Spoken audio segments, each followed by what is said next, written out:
네, 반갑습니다. BTC 경제학의 김프로입니다. 오늘은 이 비트코인 선물에 대해서 초보자분들이 완벽하게 이해할 수 있는 영상을 한번 만들어 봤고요. 선물 거래를 딱 한 문장으로 정의하면 실물 비트코인을 갖는 게 아니라 가격이 오르냐 아니면 가격이 내려가냐에 베팅을 해서 수익을 얻는 계약인 거죠. 우선 주식 선물하고 코인 선물의 개념을 헷갈리시면 안 되는 건 주식 선물 옵션은 3개월이면 3개월, 6개월이면 6개월, 만기일이라는 게 정해져 있죠. 그런데 코인 선물은 만기 없는 무기한 계약을 하게 됩니다. 그래서 보면은 BTC USDT 무기한 계약이라고 보통 써 있을 거예요. 이 말은 청산만 안 당하면은 내가 롱 포지션이라고 하는 거를 100년 동안 갖고 있다라고 해도 갖고 있을 수가 있는 거죠. 그리고 주식 선물 옵션 같은 걸 하면 내가 투자한 금액의 원금을 초과를 했을 때 손실이 즉 빚으로 생기게 되죠. 근데 코인 선물 같은 경우에는 내가 가진 증거금 내에서 내 돈으로 매매를 하기 때문에 내가 가진 원금 이상으로 손해를 볼 수는 없습니다. 증거금에서 레버리지를 써서 적은 돈으로 큰 수익의 효과를 낼 수 있는 선물이라는 카테고리 안에서도 조금 더 세세하게 나눠보면 무기한 레버리지 파생 상품이다라고 보는 게 맞죠. 롱 포지션이라고 하는 거는 지금 차트에서 가격이 올라갔을 때 이익을 내는 전략이고요. 숏 포지션이라고 하는 거는 가격이 지금 가격에서 내려갔을 때 이익을 보는 전략인 거죠. 예를 들어서 비트코인의 가격이 떨어질 걸 예상을 하고 내가 지금 자리에서 숏 포지션을 체결을 했을 때 비트코인이 실제로 내려가면 내려간 만큼의 수익을 볼 수 있는 포지션인 거죠. 자, 그러면 첫 번째로 레버리지라는 게 뭐냐? 예를 들어서 내가 1000달러 비중에 레버리지를 10배를 썼다. 그러면은 내가 투자한 금액은 1000달러지만 곱하기 10, 즉 1만 달러의 거래가 되는 거죠. 레버리지는 쉬워요. 어려울 거 없습니다. 비트코인이 10%가 올라간다라고 했을 때 내가 레버리지를 10배를 쓰고 있다면 10배 곱하기 10인 100%의 수익을 벌 수가 있는 거죠. 반대로 내가 올라간다라는 포지션을 잡았는데 비트코인이 반대로 10%가 빠졌다. 그러면 마이너스 100%의 손해를 볼 수가 있는 거죠. 그러면은 레버리지를 내가 20배를 쓴다라고 하고 비트코인이 20%가 현물이 올라갔다. 그럼 몇 프로의 수익을 볼 수가 있을까요? 2 곱하기 2는 4니까 400%의 수익을 볼 수가 있죠. 코인 선물은 레버리지와 비중만 이해를 하면 끝이에요. 비트코인 같은 경우에는 많이 올라가 봐야 뭐 5%에서 10% 정도기 때문에 높은 레버리지를 쓰는 사람들이 많은데 이제 뭐 리플이나 이더리움, 뭐 솔라나 이런 친구들 같은 경우에는 많이 상승을 하거나 하락을 했을 때 20에서 30%까지도 빠지기 때문에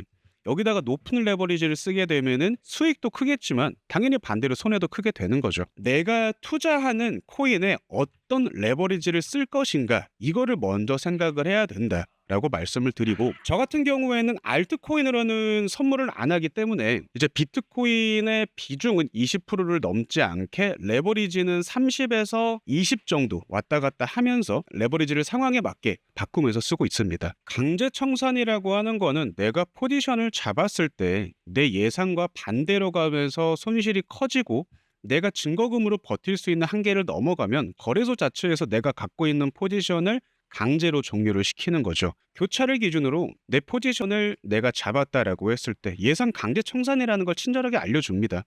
그러면 내 강제 청산이 59K다. 그러면 이 비트코인이 59K까지 만약에 쭉 빠진다라고 했을 때 내 포지션이 강제로 종료가 돼버리는 거죠. 코인 선물은 이게 전부입니다. 예를 들어서 내가 아무리 비트코인이 올라갈 것 같아서 롱 포지션을 잡았지만 비트코인이 하락을 해서 물려 있다라고 한들 내 강제 청산 가격이 30K 정도의 유지를 하고 있다면은 강제 청산이 나고 싶어도 날 수가 없는 거죠. 결국 올라와서 수익으로 마무리를 할 수가 있겠지만 내가 비중을 크게 잡아서 만약에 강제 청산 가격이 80K 정도에 있다. 그럼 비트코인이 조금만 빠져도 강제 청산이 날 수가 있는 거죠. 격리랑 교차는 어려울 거 없습니다. 내가 담보를 어디까지 걸 것이냐라는 건데 격리 같은 경우에는 포지션에다가 내가 걸어놓은 담보만큼만 내 비중만큼만 쓰기 때문에 강제 청산이 굉장히 타이트하고요. 교차 같은 경우에는 내 전체 계좌를 담보로 쓰기 때문에 비중에 따라서 내 강제 청산 가격을 넉넉하게 관리할 수 있지만 비중이나 레버리지를 내가 잘못 쓰게 된다면 내 전체 시대가 날아갈 수가 있죠. 그런데 비트코인으로 선물을 하는 사람들 중에서 격리를 쓰는 사람은 아마 거의 없을 겁니다. 보면 마지막으로 펀딩 비용이라는 게 있죠. 거래소에서 롱과 숏의 비율을 맞추기 위해서 6시간마다 펀딩비를 내기도 하고 받기도 합니다. 지금 이 자리에서 롱을 들고 있는 사람이 많다. 그러면 롱을 들고 있는 사람은 6시간마다 펀딩비를 숏 들고 있는 사람에게 줄 거고요. 숏을 들고 있는 사람은 펀딩비를 받겠죠. 정리를 해보면 보통 선물이다라고 하면 겁부터 먹고 있는 사람들 되게 많을 겁니다.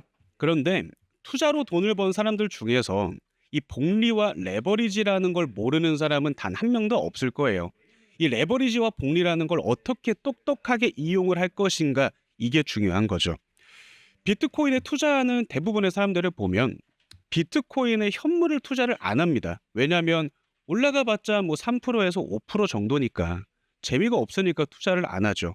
그러다 보니까 뭐 알트코인들로 많이 넘어가시는데, 알트코인 투자하면서 마이너스 90% 이상 본 사람들 너무나 많이 봤어요. 그러니까 이게 투자하는 방식에 문제가 있는 거지, 충분히 어떤 해칭으로서 숏 포지션을 통해서 전략을 짤 수도 있는 거고, 저 같은 경우엔 알트코인 투자를 안 하기 때문에 비트코인 하나만 가지고 선물과 현물을 운영을 하고 있습니다.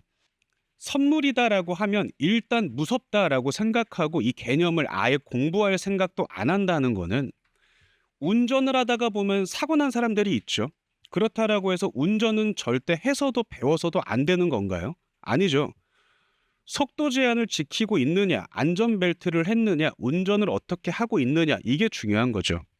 저는 여러분들이 코인 선물이라고 하는 거를 정확하게 배우고 똑똑하게 투자할 수 있기를 진심으로 바라겠습니다. 감사합니다. BTC 경제학의 김프로였습니다.